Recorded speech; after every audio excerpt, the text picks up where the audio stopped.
I saw a video by Alex O'Connor, the Cosmic Skeptic, covering a part of a debate at Oxford Union, where a bunch of people arguing for the Christian God existing, and you had a group of atheists arguing for the Christian God not existing.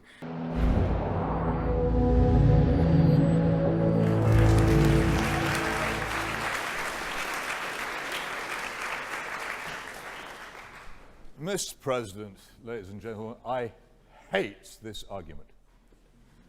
In fact, I loathe taking part in it almost more than any other argument I ever take part in. For why? Because I have to come up here and defend the religion of love, brotherhood, peace, justice, and turning the other cheek rather than kicking the other guy in the crotch. Well, first let's state the obvious. A religious book where God commits genocide, where his chosen people kill men, women, and children, that contains instructions for how to beat your slaves, and where anybody who picks the wrong God, gets burned and tortured forever and ever without any chance of mercy or forgiveness. That kind of book is not a book about love and peace and justice. So let's get out the obvious. But if Peter Hitchens truly believes that this book is as wonderful as he says, why doesn't he love defending this book? Why doesn't he love the chance to debate this in front of people in a prestigious surrounding like he's in? Why doesn't he think this is the most wonderful thing in the world to do? And then he ends saying instead of debating, he would much rather physically assault the people that hold different opinions, the people that disagree with him. Peter Hitchens is not an intellectual. The only reason we know his name is because he's Christopher's idiot brother. And I have to listen while I'm doing it to these gentlemen who remind me constantly of the most irritating, infuriating, revolting person I ever knew, namely my adolescent self. Oh, your adolescent self, not your far more intelligent and accomplished brother.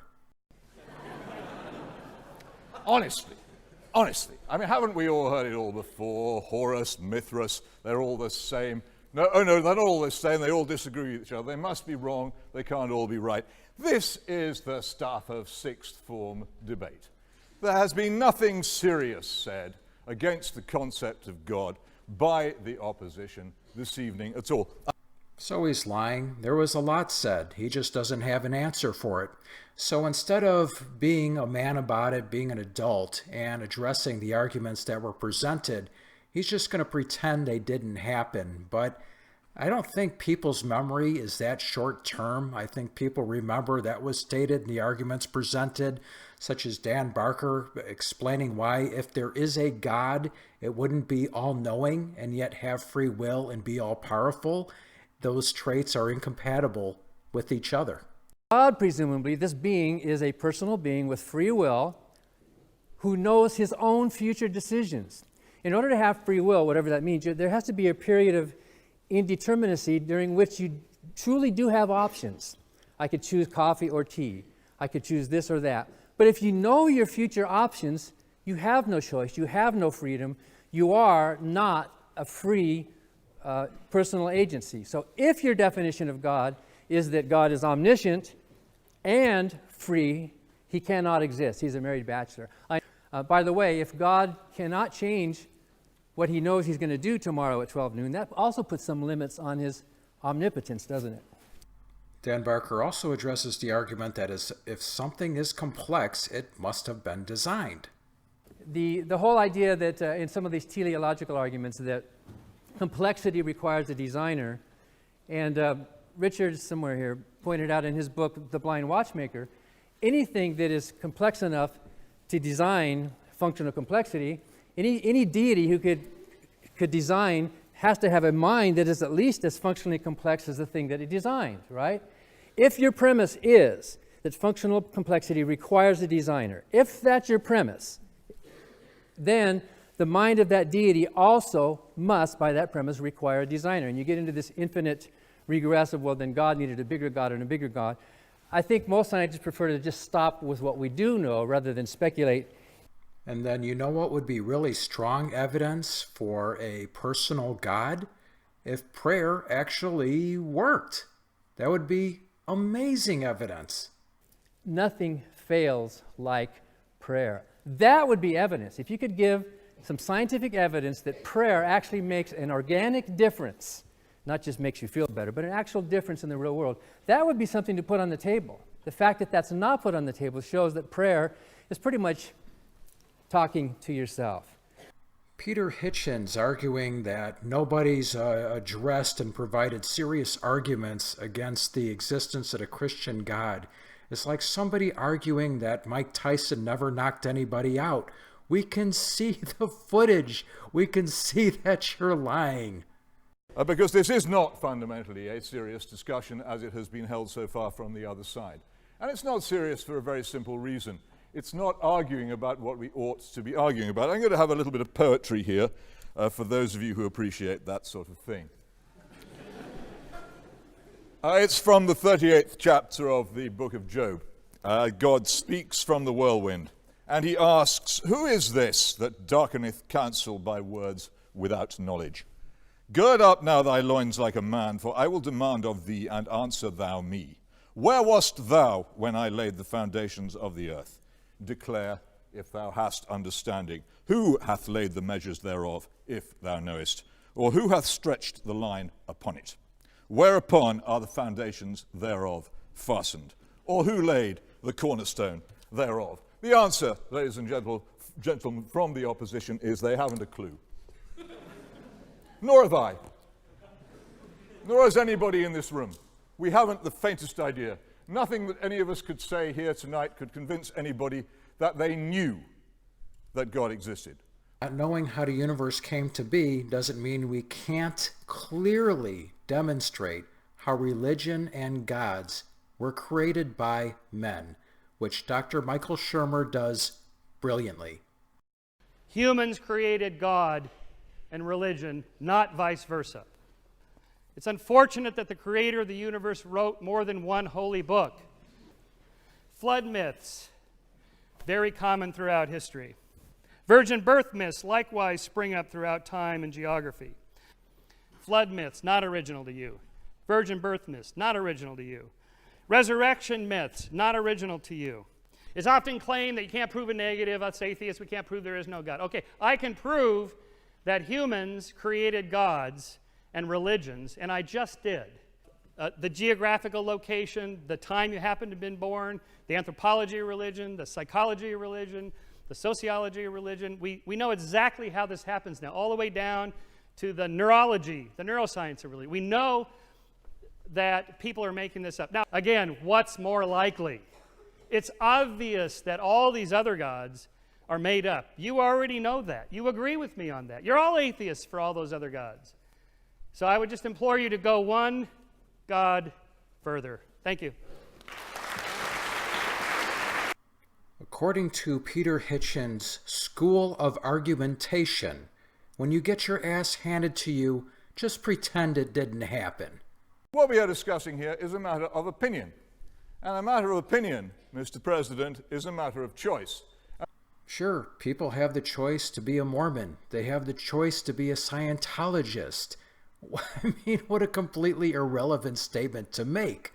The reason you have a debate is because you have two different opinions and you want to see which ones can withstand scrutiny, which ones are based on knowledge, which ones have a solid foundation. Obviously, it's a choice.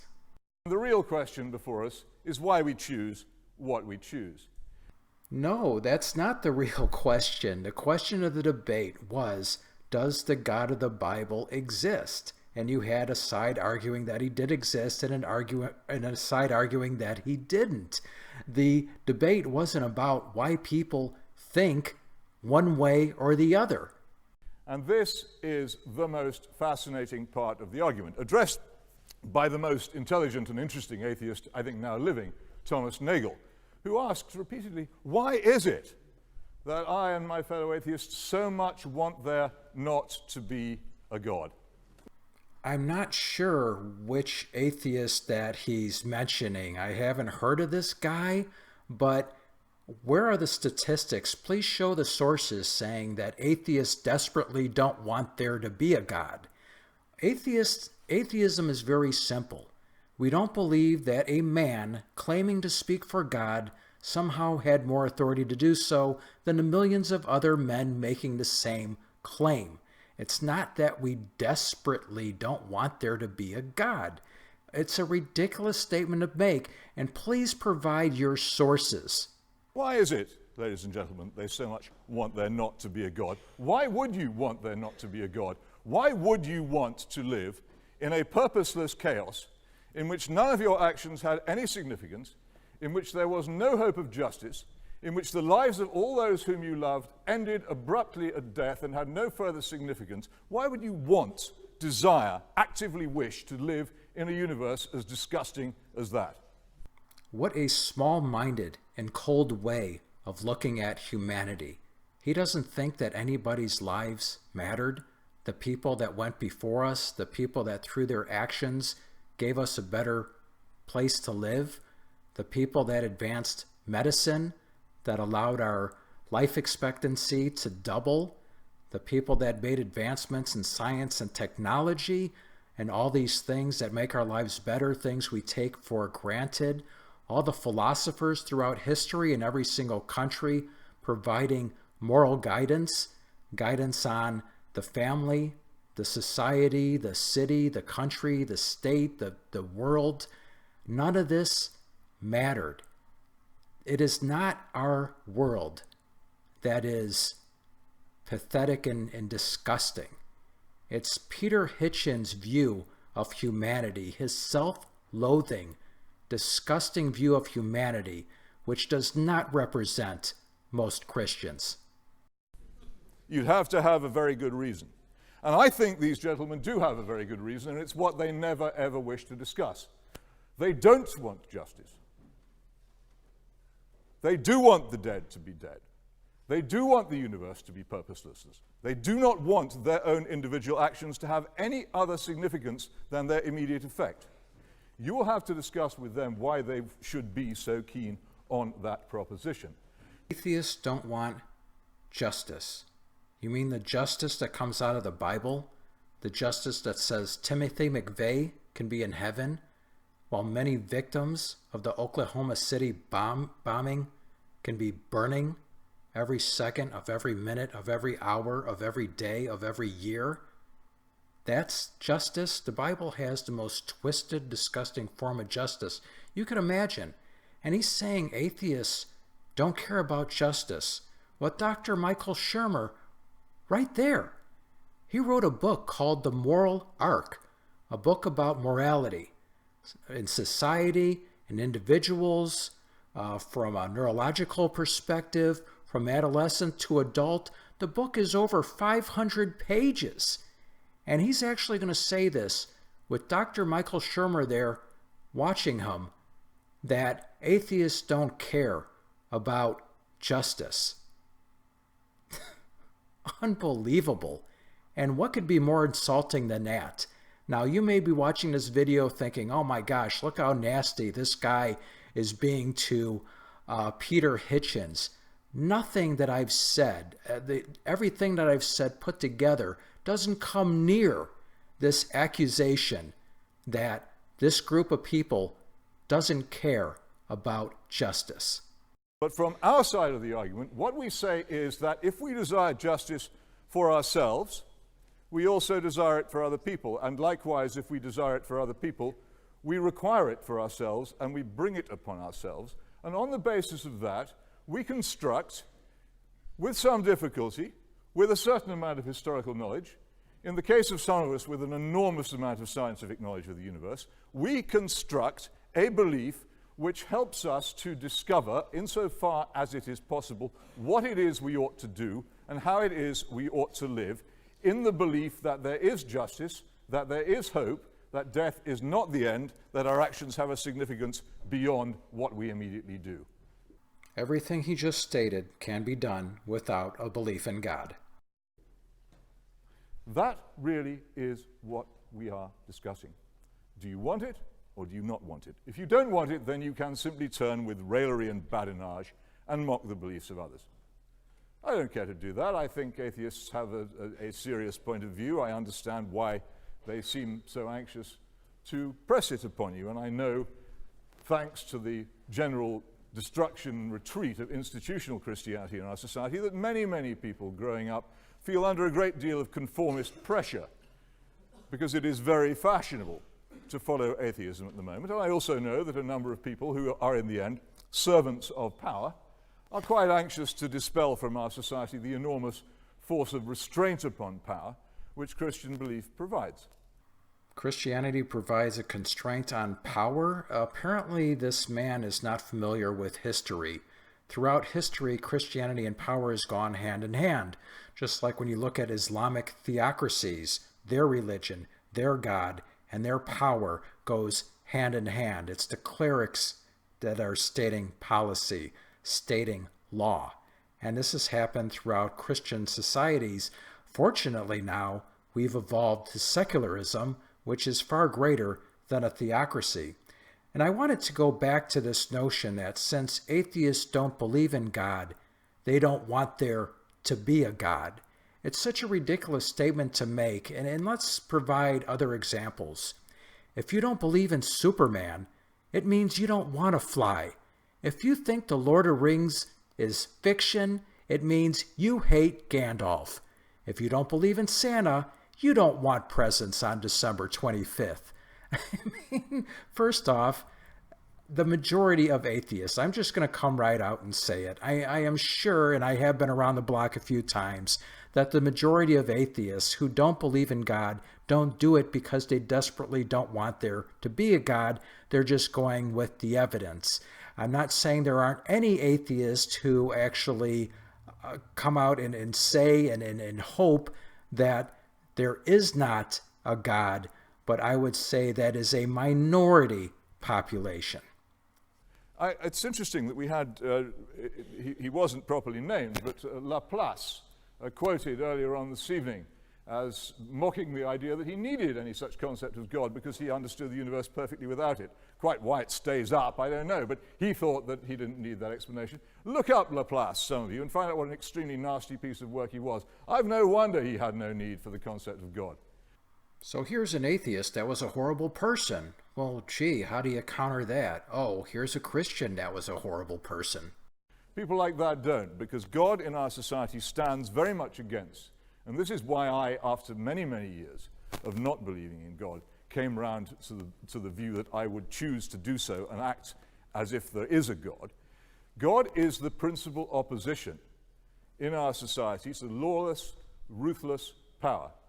To the bully, to the autocrat, to the despot, to the criminal, to the person who treats his neighbors like dirt. Fundamentally, once we have dispensed with that concept in our society, we are left with nothing. Now, the atheists don't wish to discuss this because they know exactly what I'm saying. They're very well aware of the implications of what I'm saying for society in general.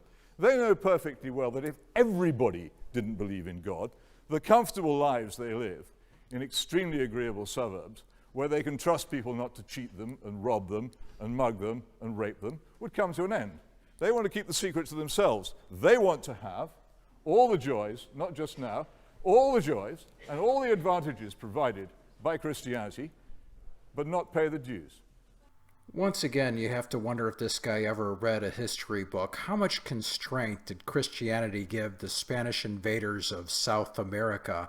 And how wonderful are people's lives in Islamic theocracies or places that have such deep superstition? How wonderful are their lives? The reason why our lives are good today are because of a lot of progress in science and technology and a whole lot to do with organized law enforcement. And then he makes the claim that atheists are somehow afraid to debate this. We'll debate anything. And many of these topics Dr. Michael Shermer did address. As far as reasoning, psychological reasoning is why people believe in these ridiculous things. We'll have that debate anytime. But once again, that wasn't the subject of this debate. It was, does the Christian God exist, or does the Christian God not exist?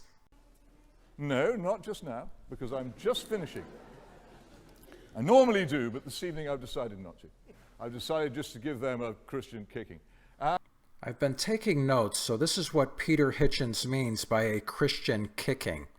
Begin by being disgusted about defending something you claim to love and cherish. Lay it on thick about your beliefs being peace and love. Say you'd like to physically assault people who disagree with you, but it's not allowed. When you get arguments you can't counter, don't address them. Just say you've heard them before. When you get crushed in argumentation, pretend it didn't happen. Say the opposition didn't address the argument, and then change the argument. Make unsupported claims about your opponent's position without anything to back them up. Call out a member of your opponent's general beliefs who was a real jerk. Make outlandish claims that are not supported by history. After knocking down the pieces and crapping on the chessboard, declare victory. And that is why, when you challenge the atheist side on this very point, they run from it, refusing to discuss it. That is why nobody ever answers Thomas Nagel's question, why is it that they so much want there not to be a God? Why do Christians want everybody of every other belief to burn in hell for all eternity? Why do they love that so much? Why do they just want so much for that to happen? Well, I'll tell you exactly why. It's for precisely the same reasons as I very much want there to be one. Vote for the motion, please.